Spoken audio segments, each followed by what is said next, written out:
This clip is from a recent episode Ken and I just did. You can find the full episode right here. And if you'd like to download the study guides and the notes to follow along, I made them into downloadable PDFs and they're in the description box below. Make sure to like, subscribe, and comment below. Let us know what you think. Enjoy. Let's go to Matthew 18. I love this one. This one's interesting. I love to give this one as an illustration. Matthew 18 in verse 21 and 22. Then came Peter to him and said, Lord, how oft shall my brother sin against me and I forgive him? Till 7 times? It's kind of funny. Peter goes, God, can I just 7 times forgive him, but the 8th time not? It's like he's saying, what can I do to not forgive somebody? What did Jesus say? Verse 22, Jesus saith unto him, I say not unto thee until 7 times, but until 70 times 7. All right, 70 times 7 is 490 times. Jesus taught that we only have to forgive someone 490 times.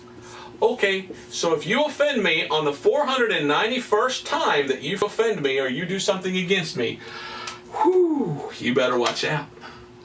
I have free reign. I don't have to forgive you anymore. So it's just like, I've been counting and I got to 491, so I'm not gonna. I mean, is that how we're supposed to think today? Oh, I hate that guy and I'm not going to forgive him. Well, I guess I have to. But after 491 times, I won't. Is that what Paul teaches? Let's go over to Paul real quick. Go to Ephesians 4. Well, I don't have time to read it. 4:23. Paul says to forgive as Christ hath forgiven us. Did Jesus Christ die on the cross to forgive us only 490 times? But the 490th time that we sin, there remaineth no more sacrifice for sins? Is that what it's saying? Actually, no. Paul says you forgive as Christ has forgiven us. And if you go to Colossians 2:13, look what Paul says. Colossians 2:13, and you being dead in your sins and the circumcision of your flesh hath he quickened together with him, having forgiven you all trespasses. So I don't sit around and go, I hope I haven't sinned 490 times. No, I know that I'm forgiven of all my sins. Now that's not an excuse for me to go and sin. I hate sin. I don't want to sin. But Paul tells me that I'm forgiven of all sins. So I wonder if people can guess my comment here, which would be, is he suggesting that that Jesus is saying, that in the kingdom, you can actually not forgive somebody the 491st time they sin against you?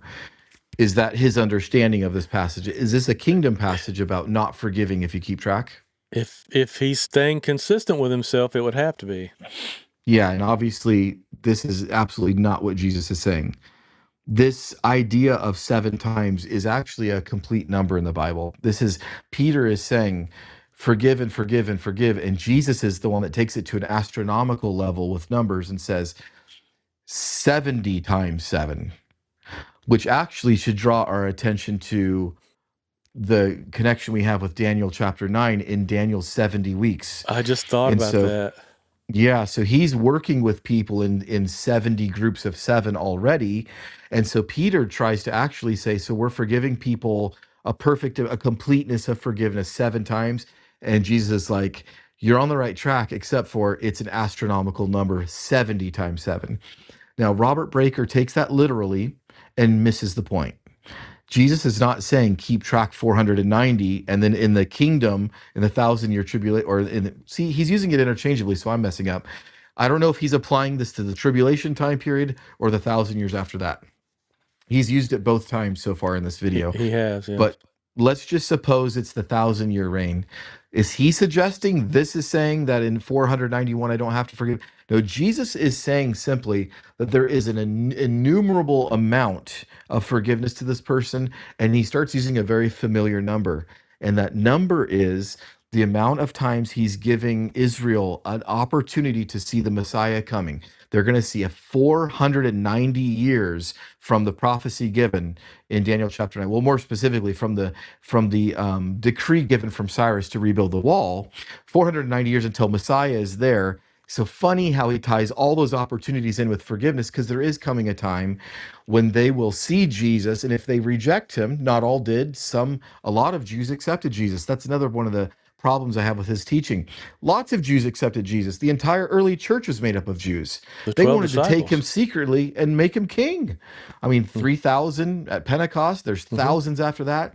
All the way up until chapter 7, all we see is Jews getting saved. So it's not true that they rejected him. Some did, and some accepted him. But anyways, we see at that moment when John the Baptist says that the axe is already laid to the root of the tree, that was coming down on that 490-year mark of his graciousness to them, revealing himself to them. And there was a final judgment that Jesus brought this covenant lawsuit against Jerusalem. And we see that being done through the Roman army. So there was an end date of the old covenant. So in that sense, Jesus is talking about this connection with Daniel chapter 9. But in the sense that Peter's talking about, Jesus is saying it in the sense of we don't, no, we don't stop forgiving at 8. In fact, it's way bigger than that. And he actually pulls a number from Daniel chapter 9, which I think is brilliant. But that, again, Robert Breaker here is taking this in a wooden literal reading, and he's misreading it. And that is a straw man. I think he would have to agree that's a straw man. He's misreading it on purpose and then saying how foolish it would be if you read it like him. I'm not a dispensationalist. I don't read it like that. That's not what Jesus was saying.